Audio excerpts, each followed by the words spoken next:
Hello and welcome to Sip Sip Hooray, the podcast for wine lovers and the wine curious, where we break down the stuffy reputation of wine and just get to the good stuff, the interesting people and fascinating stories behind the label of well-known wines and new discoveries too.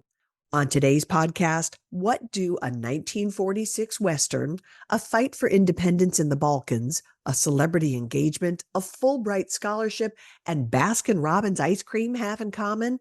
They are all part of the life story of a charismatic, hardworking, and big dreaming winemaker in Santa Barbara County. Her name is Sonja Magdevski, and she is the owner of Clementine Carter Winery in Los Alamos.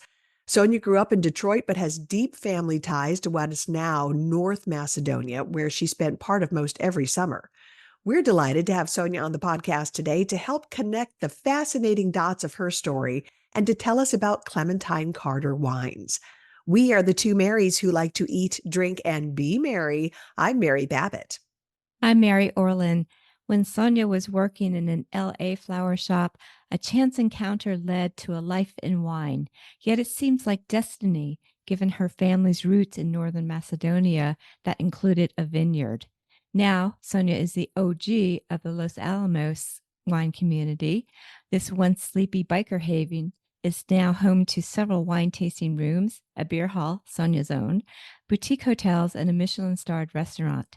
I first met Sonja not long after she opened the second location of Casa du Metz and was impressed that she put blood, sweat, and tears equity into building out the space with a quirky yet welcoming atmosphere. I've been lucky enough to visit several times, including recently after she changed the name to Clementine Carter. It's just another chapter in her wine adventure. We're excited to have her, a fellow journalist and an inspiration to so many people, joining us to share her story. Sonja, welcome to Sip Sip Hooray.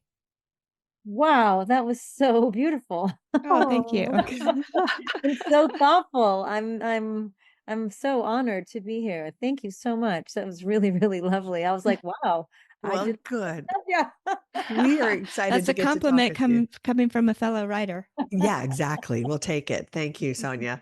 I think we're going to start it off with what's a girl from the Motor City doing in Los Alamos of all places? I know, it's kind of crazy. So I born and raised in Michigan. My whole family is from former Yugoslavia, now, as you had mentioned, current day North Macedonia.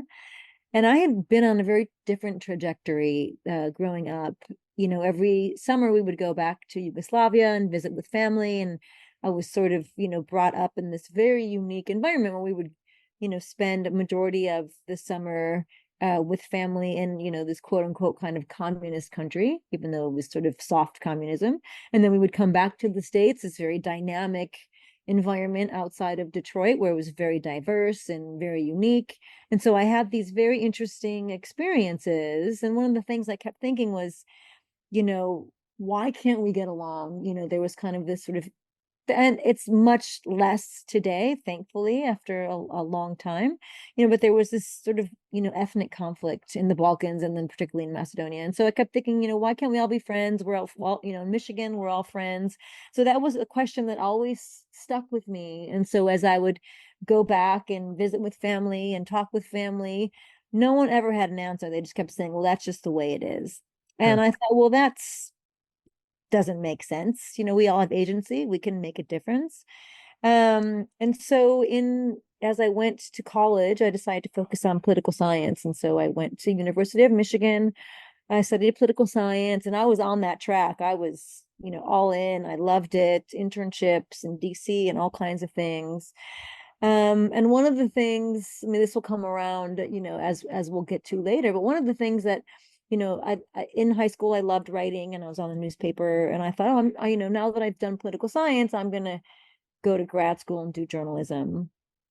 And so I went to grad school and again, a whole nother unique experience at Michigan State. And in that period of time, I had an opportunity to apply for a Fulbright scholarship and I received the scholarship. And the idea was to go to Macedonia. Now it was its own country and ask those questions individually of everything that I've been thinking of growing up. And so I created this program and it was this sort of qualitative program and, interviewed a bunch of different people, different ethnic groups, urban, rural. And one of the things that I was really going for is, why can't we all get along? Yeah. And I thought, okay, I'm going to solve this issue. I'm going to create a template for world peace. I'm going to find the answers, and I'm going to work for the UN, blah, blah, blah, blah, blah. So back and forth and back and forth, I finished my research. I ended up being in California for what I thought would be temporary.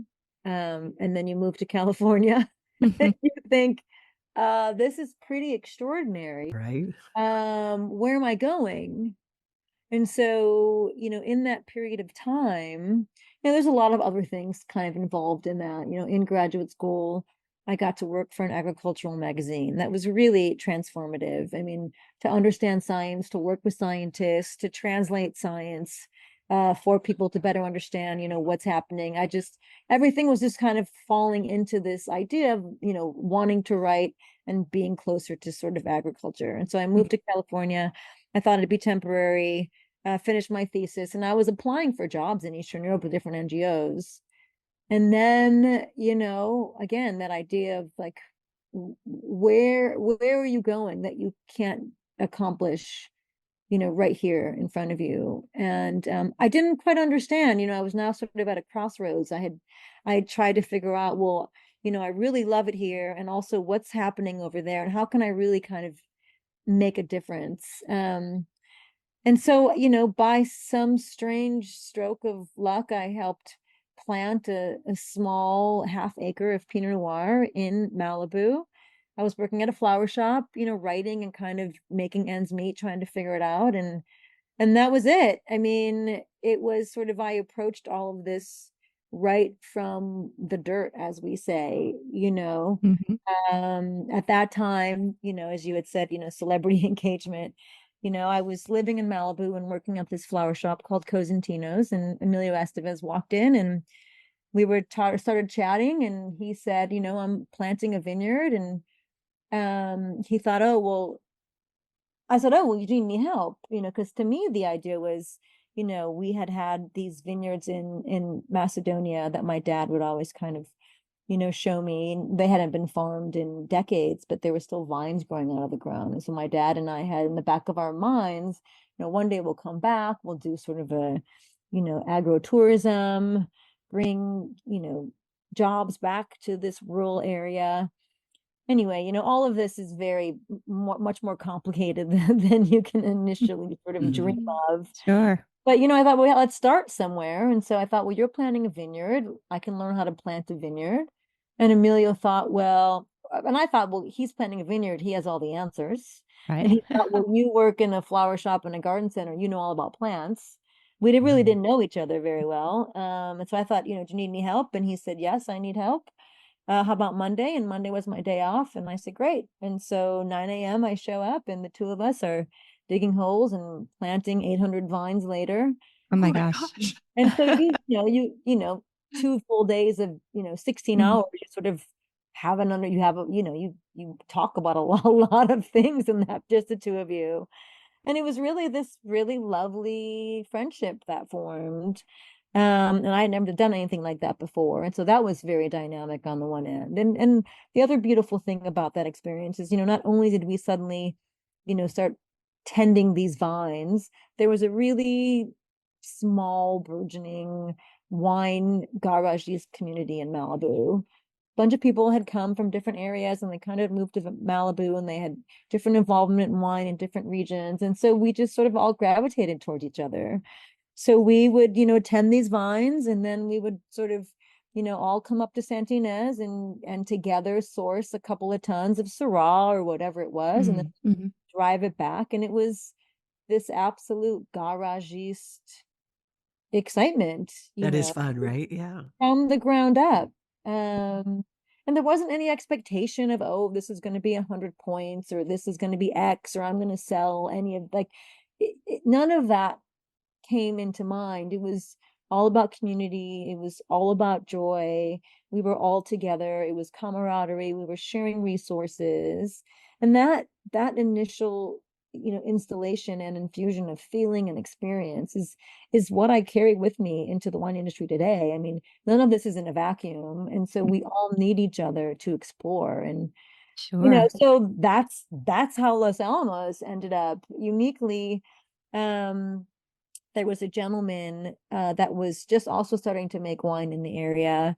And he was sort of our quote unquote kind of consultant. And so he would come down to Malibu and be like, okay, you need this yeast and this much SO2 and blah, blah, blah, kind of like the standard formula of this is how you make wine. But when you don't know, you think, oh, well, these are the answers. And so that's how we kind of discovered Los Alamos. And so we would always come up here and, hang out and visit, visit friends and made new friends. And so when it came time for me to kind of make a decision to either go left or right, I decided to commit to the wine industry, and I opened a small tasting room here in 2011. And this is, we're going on our 14th year. So it's been a very wild, crazy journey. And going back to our previous sort of comments before we started taping, someone asked, when do you think you're going to retire? And I'm like, I'm just getting started. Right. I'm not, I'm just kind of figuring this out, Exactly. Well, it's all a learning process from day one when you had to kind of figure out, all right, how do we plant this vineyard? I know nothing about it, to where you got to today. Absolutely. I mean, and the discovery is what is so interesting in wine. I mean, I, I think primarily if you're not curious, and you don't like to be challenged, and you don't like to be stressed, and you don't like to work extraordinarily hard and be involved in every step, maybe the wine industry isn't for you because it's all consuming. And if you do love to be challenged, and if you are curious, and you do love people, and you want to create something from the ground up and share with others, what's that statement? Wine is the only way you can capture time. Yeah. For us, it's, you taste, we're creating moments in time from unique landscapes that can never be recreated. I mean, that is so profound and so simple at the same time that that's what keeps me going. And you can never perfect it, you know. Someone asked me the other day, we were at a gathering, and people were talking about AI and how they use AI. And she says, well, can't AI help the wine industry? Aren't people using it in the wine industry? Isn't wine just chemistry? And can it help you make the, quote unquote, best wine? Well, first we have to kind of define what is the best wine. And second of Yeah. all, I said, I'm sure there's lots of ways people are using it to kind of see, how can I get 100 points? I said, but if everybody did that, I said, wouldn't that be really boring? I said, isn't wine about the uniqueness of Yeah. place and each site and each person and each grape and each location? If everything was the same, it would lose all of its dynamism. And then that would just be, I don't know, super boring. Yeah. Wouldn't it? So tell me We how. have nothing to talk about, right? Yeah, Right. exactly. Exactly. You wouldn't have a story. So your evolution as a winemaker, how quickly did you learn the ropes? Were there expensive mistakes made along the way? And at one point did you say, aha, now this is a bottle I can be proud of? Well, that's a long question, and there's so many facets to it. So, you know, the mechanics of making wine, Yeah. take grapes, you smash them, they become wine. That's very, very, very, very straightforward and very simple. Um, so that's, that part is kind of the easy part. So, the true sort of wine idea comes from nuance.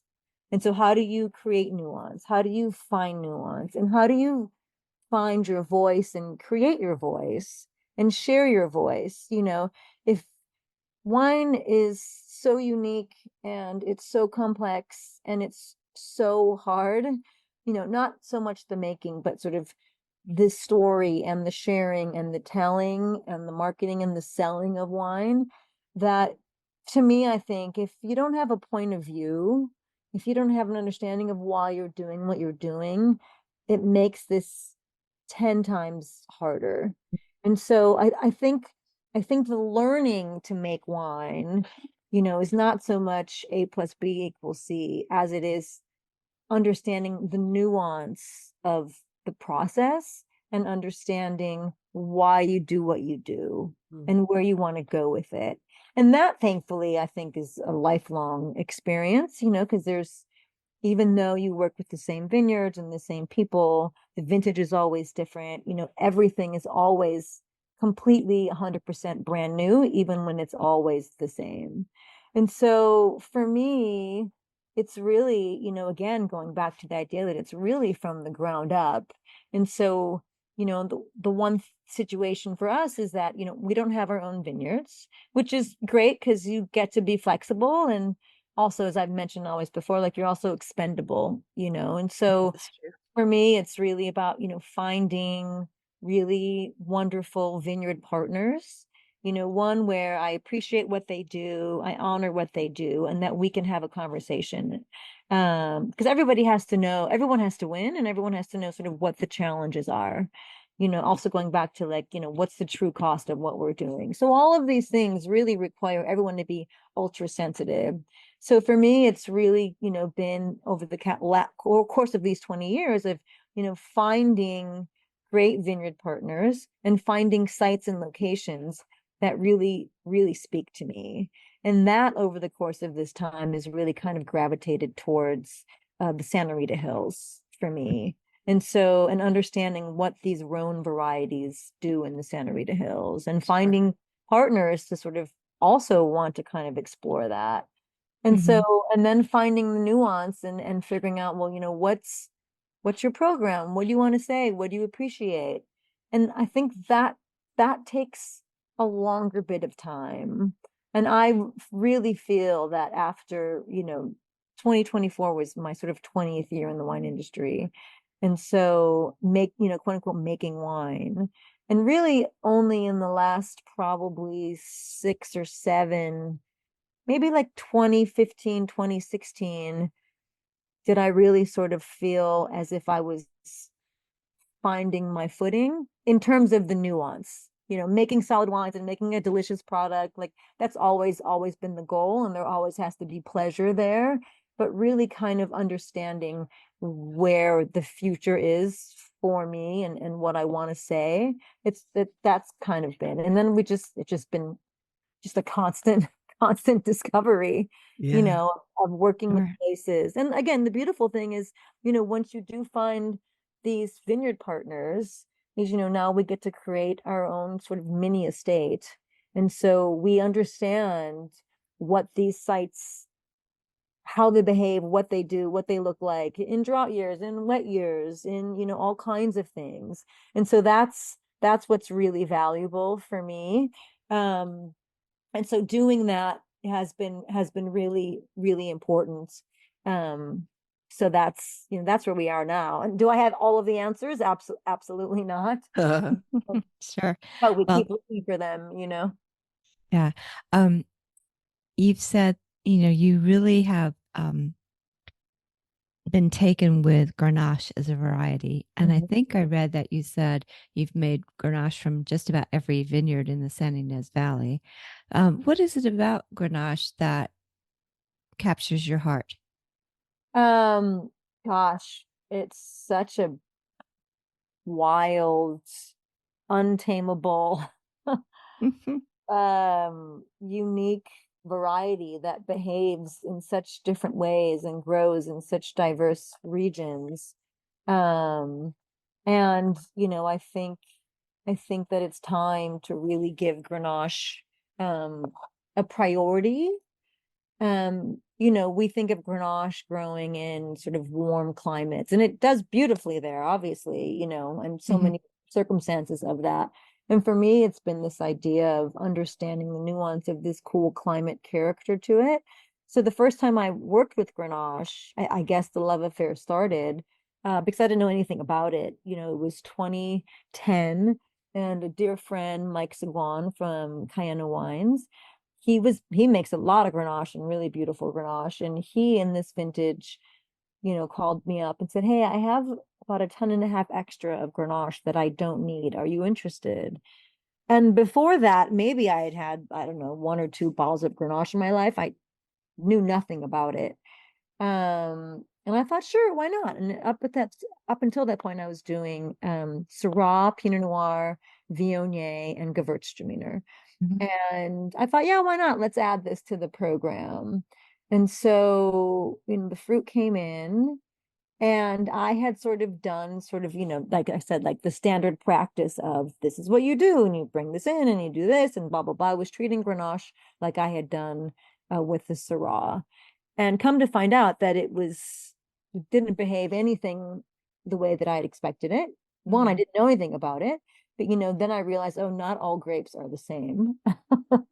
And this is a very, very, very, very, very unique grape in terms of it's the density of the skin and the cluster size and berry size and how it behaved during fermentation and during aging. I mean, all of these things when it came to fruition. So every step of the way, I thought, oh no, I just completely ruined this wine because I didn't understand it. And then, once, it got into bottle and, we started, tasting it and sort of putting it out in the market, I had a better understanding that, oh, what I had thought I had ruined really wasn't.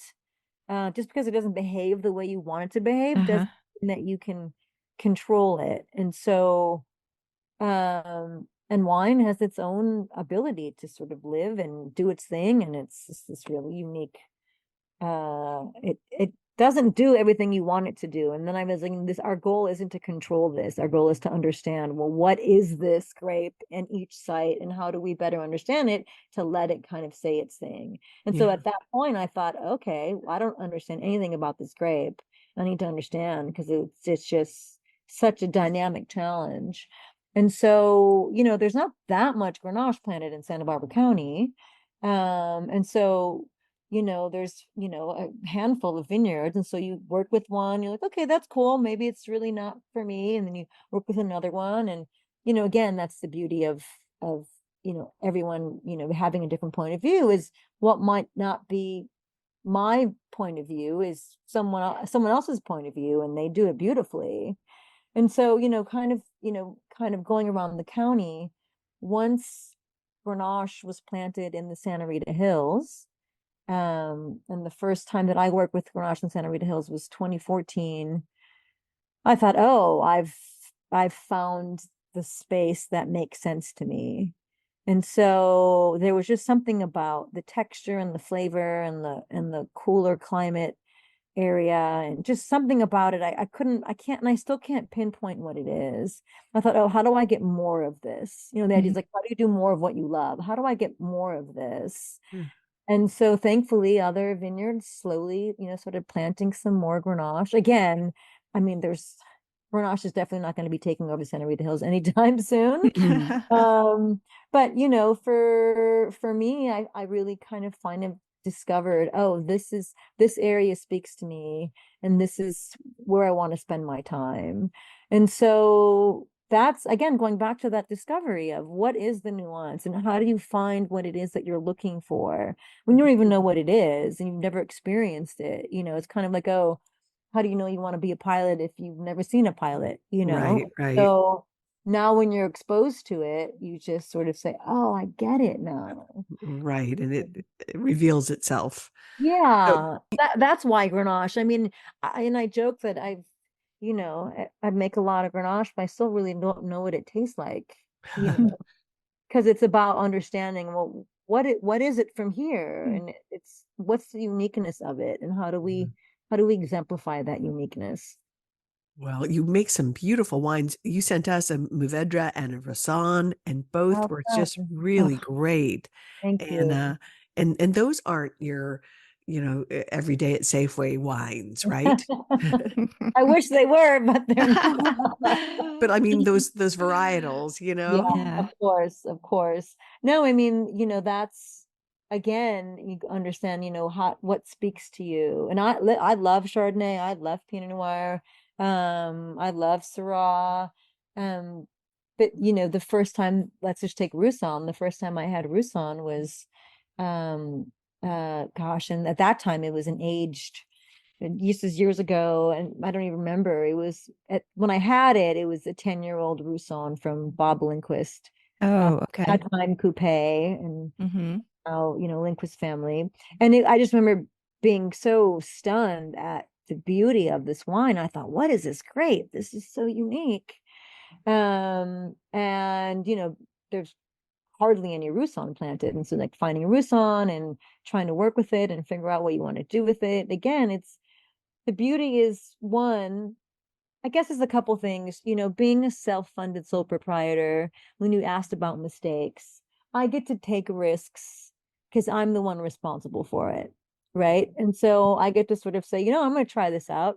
It might be a failure and it might not be a failure, but I'm the one that's paying for it. And I don't have to answer to anyone to say, no, no, no, no, that's not what we're doing, or we can't sell that, or any of those things. And Yeah. so, the good part is you have ultimate freedom. The bad part is you have ultimate freedom. And we're there to catch you and help you. And so Sure. the exploration, particularly with these grape varieties, has been really exciting. So one is kind of, working with Rousson and saying, what is this grape? How does it behave? And so you start off, I mean, at least for me, I start off pretty conservatively when I'm working with something new to say, okay, well, let's barrel ferment it. Like, what's kind of standard practice? And then once you do that for a couple of years, you figure out, oh, okay, well, how do I get a little more of this? Or how do I get a little more edge here?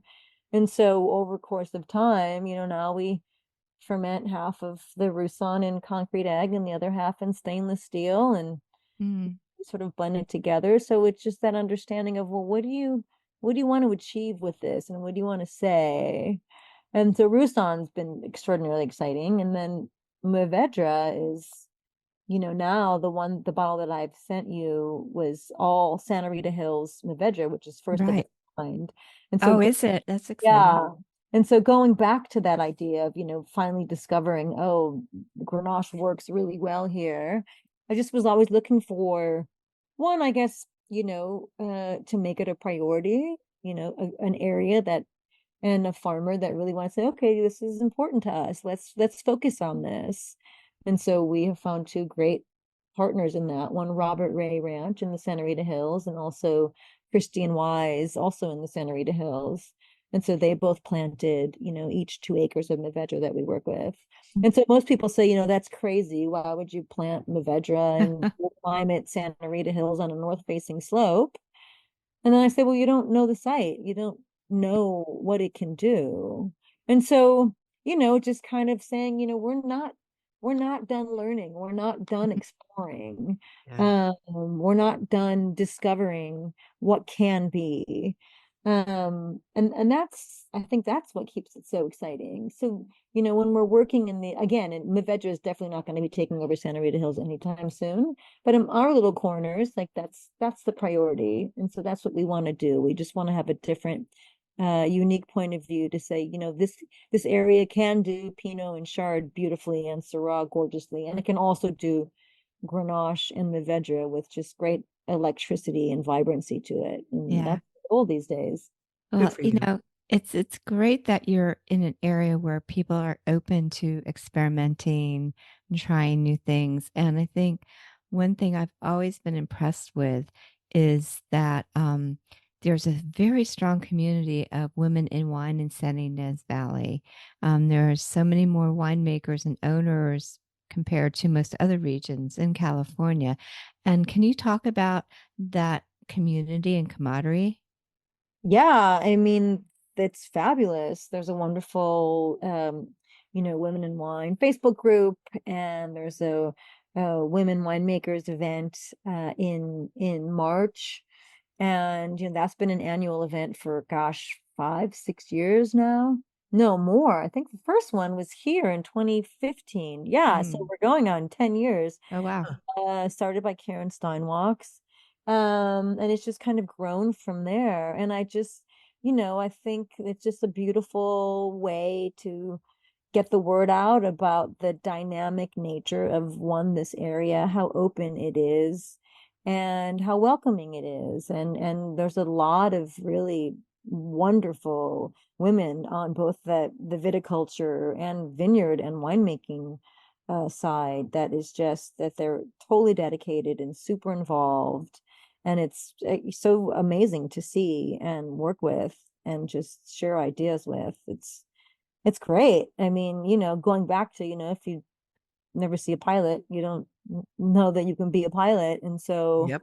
we get to do things and be examples and share our work with others, and in that, for me in particular, yes, it's beautiful to share these things with other women and hopefully, be an example and a mentor to others. It's also, understanding the challenges of being an entrepreneur and making a statement and navigating all of those waters and sharing those challenges with others. I think that's a really important step also.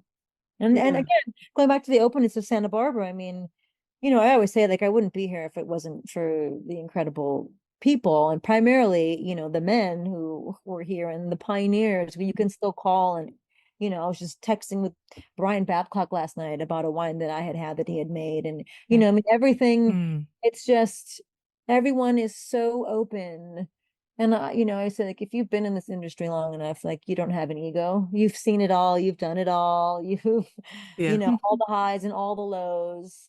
And so, if you can impart any, wisdom or, understanding and sharing what you know with others, that's the most valuable. And we definitely have that here in Santa Barbara, which is really helpful. It's so nice. You even have a special bottling called the Feminist Party, which I Yes. thought was pretty cool. Yeah, so we started the Feminist Party. I'm kind of the opposite of most, I love single vineyard or single grape from a region. I really want to know, what does this grape taste like from this place? And blends aren't my go-to. And a number of years ago, friends were like, why don't you just make a GSM blend? You're always doing the pieces, so just do it. And I said, well, why? Why do I have to do it? Because people love it. And so I had to sort of get out of my own way. And yeah, I started making the GSM, and then we added the Feminist Party to that. And the idea was, well, why are we doing this? And we say it's for radical inclusion. Everyone's invited to the party. I'm a self-funded sole proprietor, so it sort of makes sense. And it's a true blend of Santa Barbara. It's a blend of all of the vineyards that we work with, in the county. And so to share that voice and share that understanding in our way is valuable. So yeah, it's been a super fun project. People keep saying, why don't you make a rosé? Why don't you make a white version of it? And I think, well, let's focus on one thing at a time. Give me a minute. You know? Well, speaking of inclusion, you have this long-running speaker series at your tasting room. Tell us about that. Yeah, so when I again first came to Los Alamos in 2011, I mean, it's kind of sleepy now. It was very, very, very sleepy then.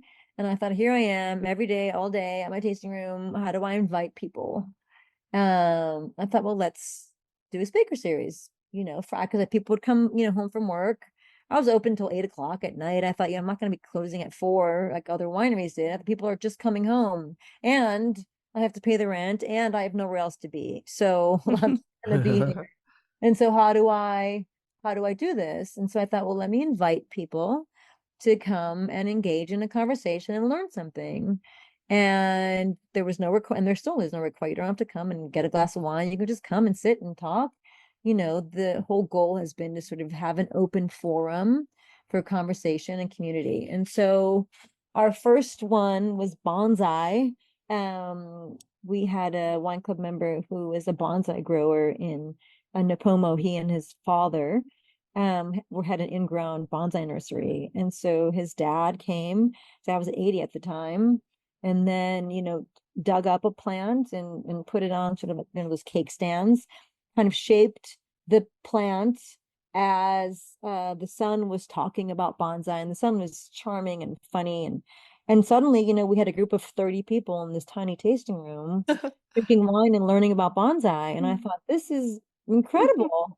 And I was so taken that people sort of wanted something to do, liked learning. And so that's how it started. And at first we were doing it kind of once a month, and then we started doing it twice a month, and then it just kind of came this weekly thing. And COVID's kind of shifted the priority a little bit with everything. Everything's changed, but we still do it. And during COVID, we were still doing it online, but it just wasn't the same. It Yeah. wasn't the same as having people together in house. And so we can just kept it up. Tonight we have a lovely. He's a winemaker and a composer and a musician. His name is Brooke Monroe up in San Luis Obispo. So he's going to come talk about. He helped compose this score for a film called Harvest in 12 Parts. And last week we had telemedicine, and in 3 weeks, no, not even in 2 weeks, we have the launch director from NASA coming to speak. So it's very Wow. dynamic. It's really unique. We've been doing it now for all this time, going on our 13th year. And it's just fun. It's just a way, I love learning. Again, I love asking questions. I'm very curious. And so I it's just love a that. way to kind of ease into the weekend for people. And good for you and making more friends and connecting people, as you said. It's Yeah. such a good idea. Yeah. I promised people at the top of our show that I was going to connect all the fascinating dots in your story, or we were going to ask you to connect them. So one of the things I'm curious about is the name Clementine Carter. Can you Yeah. tell us where that comes from and why you chose it? Yeah. So Clementine Carter is a character in my favorite Western called My Darling Clementine. Oh, my darling, oh, my darling, oh, my darling Clementine. You are lost and gone forever, dreadful sorry Clementine. In a cavern, And my dad loved Westerns. And growing up, I just fell in love with Westerns and watching Westerns with him. And then, and I don't know, a few decades now, we were watching this movie I'd never seen before. And in walks this character in this film. Her name was Clementine Carter, and she was a woman on a journey. And, she traveled across country from the East Coast to Tombstone, Arizona, looking for the love of her life. And when she arrived, her love was unrequited, and yet she still found an opportunity to create a new life for herself and a new reason for being. And she ends up staying in Tombstone. And her character was amazing. The film's, if you haven't seen it, it's amazing. It's tight, it's succinct, it's Hmm. beautifully shot and written. Yeah. John Ford, is the director, and it just sort of captures everything. And I just was struck by her character, and I don't know. So then she kind of became this kind of alter ego. All my passwords were Clementine Carter and all these things. And so when we started, when I started the winery, it was Casa du Metz was with a place that we planted that small half acre of Pinot Noir. And so that just kind of made sense. And then I introduced Clementine Carter label in 2015. And so we've been making Clementine Carter wines. It's the bulk of our production. Most of the wines that we make have the Clementine Carter label. And then when we work in the wholesale market, everyone in the wholesale market drinks Clementine Carter wines. And then, last year was our 20th year, and I thought, I have to kind of right this ship. It doesn't make sense anymore. Casa du Metz as a place hadn't existed for 10 years. And that life, has been totally different. Emil and I have not been together for over 10 years. I'm now married to lovely Greg Brewer, was also a winemaker in our industry. Fabulous winemaker. Yes, fabulous winemaker and a fabulous person, and lovely, just a lovely, lovely, lovely husband. Hmm. And Hmm. so it's just the idea of, here you are, and what are you doing? Like, you have all these kind of disparate pieces. Let's kind of make it one cohesive message. And so I thought, let's just change it to Clementine Carter. And so April, we just said, let's do it.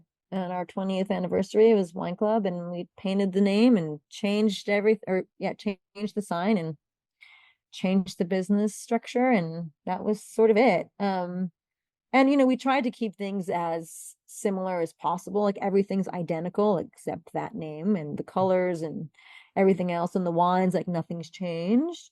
And yet there is an emotional shift, again, going Sure. back to that idea of that like forward progress. Okay, now how are you moving forward? And with what Yeah.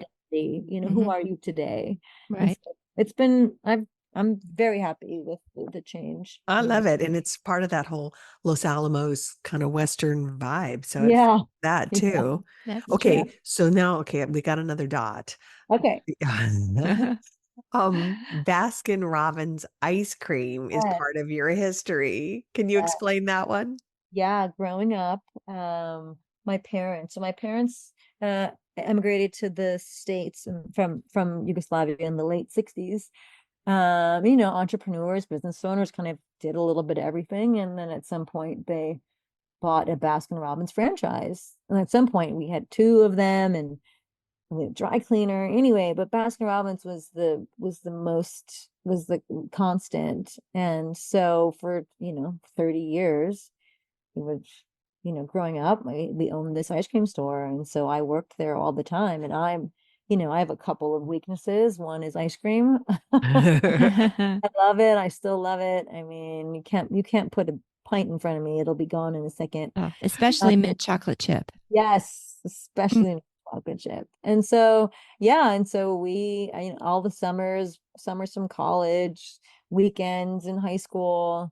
And it's really where I first understood business, Yeah. and what business is, this sort of this small business and your reliance on, your guests. I was probably 6 or 7 and in the store with my dad, and it's a slow winter night in Michigan, and gentleman comes in and he, gets a cone or whatever he got. And I was behind the counter, and my dad gave me the change in my hand to give back to the guests. And so I put the change in the guest's hands, and the guest said, "Well, thank you." And I said, "Oh, you're welcome."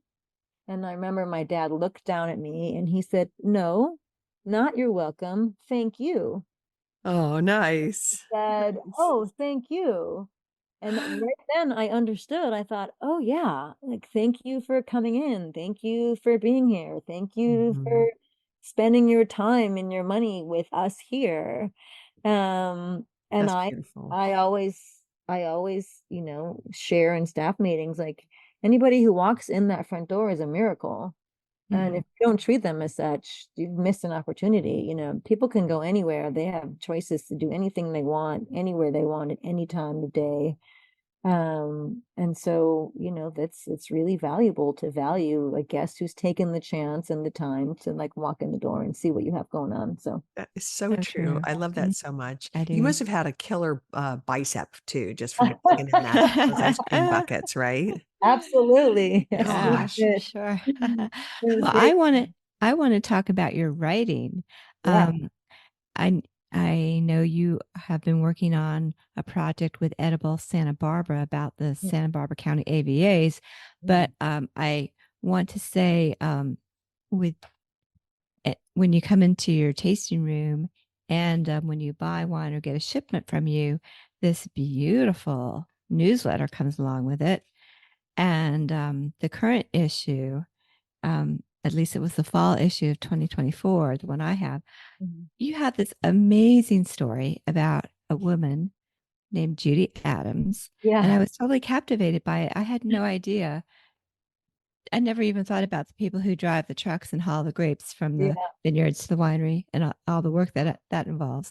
But um, so talk to me about, you've got this, you're super busy making wine, but you're also spending time writing.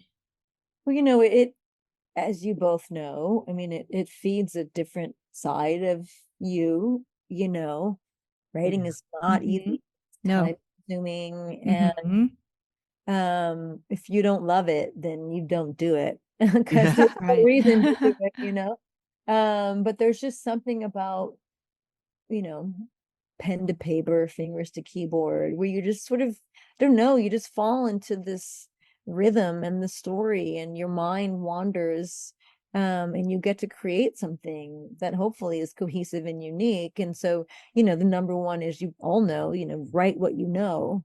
And when I first opened the tasting room, I thought, oh, I'm never going to write again. I don't have time, and, I have so many other things to do that, writing takes so much time that I don't have the time anymore. And then the Edible Project came around. It was back in 2015, and I was at this holiday party, and someone had brought a 1978, I think it was, Cabernet Sauvignon from Sanford and Benedict Vineyard.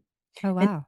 delicious. And I thought, oh my gosh, people today have no idea that there was Cabernet plant. I mean, they do if they Yeah. really dig into it, Yeah. But the average person, no. No. And I Yeah. thought, oh my gosh, like what a concept.